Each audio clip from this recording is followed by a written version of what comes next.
Well, we'd like to welcome Steve Silverberg, and I must say he has one of the most unusual collections we have ever seen here on Treasures in Your Home. What they basically are barf bags, believe it or not, air sickness bags from all over the world. Welcome, Steve. A pleasure to have you. Well, thank you very much. It's nice to be here. I know you started this when you were in college. You've got over 200 bags here? I have about 200 here. I have about 300, actually. All right, well, let's talk about the first bag you ever got, okay? These are air sickness bags. That's correct. Okay, and you're looking at one here. Where'd you get this one? This is on a United flight from Boston to San Francisco. It's my first bag, and it's pretty unremarkable, but we're going to show it anyway, because it's your first. Daddy loves it. Okay, as we move along here, not all air sickness bags are paper. That's right. Some of them are plastic, and they come in little packages like this, and inside is a plastic sack to throw up in. And these are generally in generics. I'm sorry, I'm going out of the camera. But sometimes they package them, and you actually have to do something, open something up, and pull out the plastic bag. And inside you've got this little plastic bag. This is one from the KC-135, which is the vomit comet, which they use for training astronauts. It's got a mustache wipe in it. Okay. Now, as we move along here, some of these have advertisements on them. This is an air sickness bag with some advertisement on it. Yeah. Where did you get this one? This one was in a trade. It's a Crossair, which is one of the Scandinavian airlines. And I guess they figure that people are on vacation and they want to throw up. Yeah, they're really actually, sick of their people they're traveling with. What happens is you throw up in that and send it to the photo developing lab, and you get pictures back. Oh, we're getting out of hand here. Okay, I love this bag. All right, this is when you're getting sick. All of a sudden, you decide you're going to stop and play a little game of gin rummy. And also we have one here behind with tic-tac-toe. Who thought of these? And really, I mean, they're a little absurd, aren't they? No, not at all. Okay.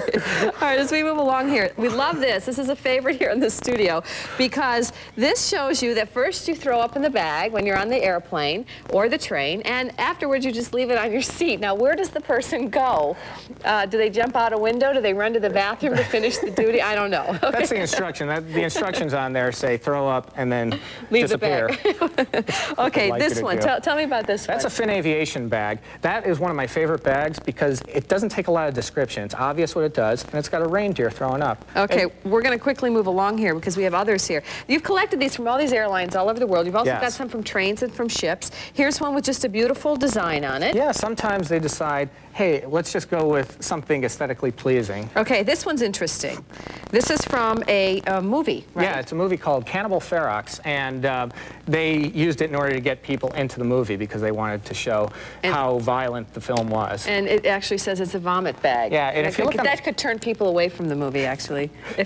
If you look on the back, it says that it's a renewable, recyclable, and reusable. Reusable. Oh, I won't go there. Okay, we'll just we'll just leave that alone. All right, and here you've got some animation going on. This is from Spike and Mike's Twisted Tunes. Another, it says Vomit Glossary, and if you look closely at that, it shows people actually how to throw up in a bag. See, this is very, very strange. I don't, if you don't mind me saying that. Thank you very much. So you've collected all of this. Mm-hmm. And, well, you know what? Where do you get these? Chicks dig barf bags. Where do you get these? Generally on the internet. I will, well, I take them off planes when I go, but I swap for them on the internet, and sometimes I'll swap safety cards or do not disturb signs. Quickly talk about one you got on, which line did you get this one? I got on eBay. Okay, and this is not official because it's not a waterproof bag. So this is kind of... well, actually, I think it is official because it will break if you throw up in there. Okay, and we're going to quickly tell people that they also come in on trains and on ships and in plastic bags. And I understand that you've brought a special set here for our host who's not here. Why, yes, I have. John? I got you a starter kit. It's got a Delta and a Continental. And John, when you get sick flying from New York back to the studio here, you're going to have just your very own personal barf bag. Well, Rhonda, I just wanted you to know, I knew Steve was going to be on the show tonight, so, you know, we don't fly high-class airlines. We fly something else, so I saved mine for him. And, you rock. I'll send this out to him. Just because I knew he was going to be on the show tonight, Steve. Put some French fries in there. John, that's the one bag we are missing here, the basic white vomit bag that you see today. We collectors hate that. All right, very quickly before we wrap, you're looking for a bag, a specific vomit bag. What is it? it? Space Shuttle would be nice. Air Force One would be nice. Okay.